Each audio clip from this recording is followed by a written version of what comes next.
ایک آدمی تھا جو اپنے نفس پر بہت اسراف کیا کرتا تھا، یعنی بہت گناہ کیا کرتا تھا۔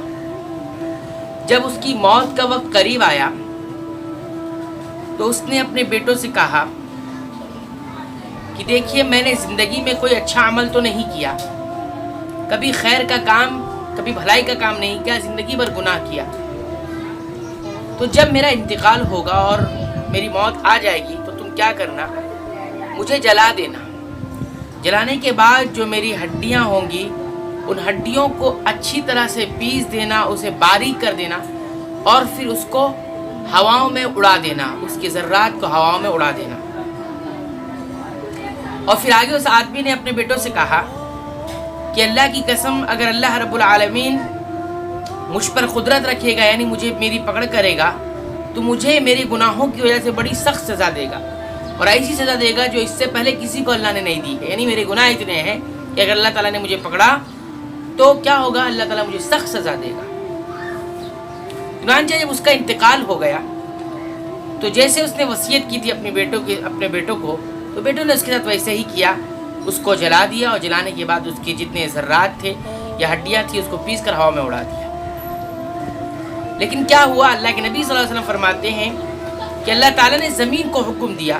کیا حکم دیا؟ کہ تیرے اندر جو کچھ بھی ہے، اس آدمی کی لاش کا جتنا بھی حصہ ہے تو اسے جمع کر۔ چنانچہ زمین نے اس کی تمام ذرات کو جمع کیا اور وہ پھر ویسے ہی حالت میں آ گیا جیسے وہ دنیا میں تھا، وہ آ کے کھڑا ہو گیا۔ اللہ رب العالمین نے اس سے کہا کہ آخر کون سی چیز تھی کہ جس کی وجہ سے تو نے اپنے آپ کے ساتھ اس طرح سے کرنے کے لیے کہا، اس طرح کی وصیت کی؟ یعنی کون سی چیز تجھے اس بات پر ابھار رہی تھی کہ تو اپنی لاش کو جو ہے جلانے کا حکم دیا اور اسے ہواؤں میں جو ہے بکھر دینے کا یا پھینک دینے کا حکم دیا؟ تو اس آدمی کا جواب کیا تھا؟ اس آدمی نے کہا ہے، میرے رب، یہ صرف تیرے ڈر کی وجہ سے ایسا ہوا، زندگی بھر گناہ میں نے کیا، اب تیرے ڈر کی وجہ سے میں نے سوچا کہ اگر اللہ پکڑے گا تو میرے کو سخت سزا ملے گی، اس لیے میں تیرے ڈر کی وجہ سے میں نے یہ سارے انجام دیے۔ آگے اللہ کے نبی صلی اللہ علیہ وسلم فرماتے ہیں کہ اللہ رب العالمین نے اسے بخش دیا، اسے معاف فرما دیا، اس کی مغفرت فرما دی۔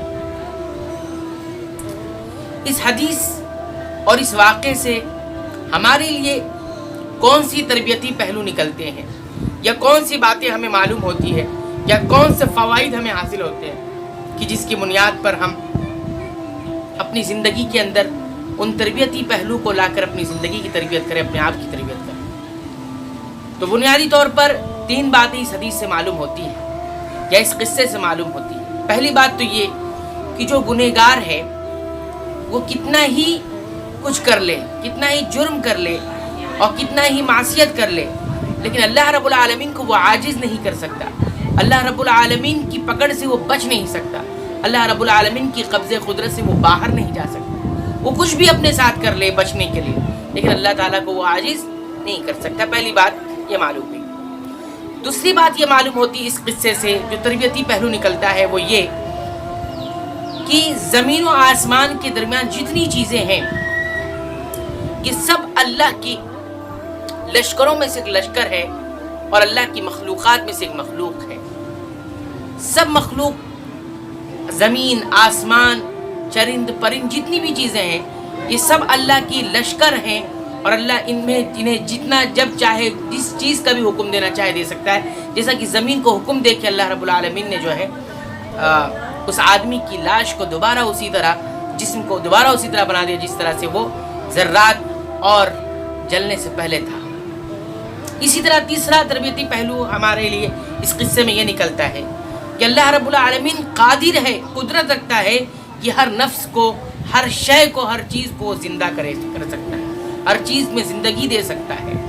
اور پھر اسی طرح وہ اس بات پر بھی قادر ہے کہ جو کچھ اس نے کیے ہے، اس نفس نے جو کچھ بھی کیا ہے، خیر و شر، بھلائی اور برائی، اس پر وہ اس کا حساب لینے کے لیے بھی قادر ہے۔ تو بنیادی طور پر یہ 3 باتیں ہمیں جو ہے اس قصے سے ملتی ہیں۔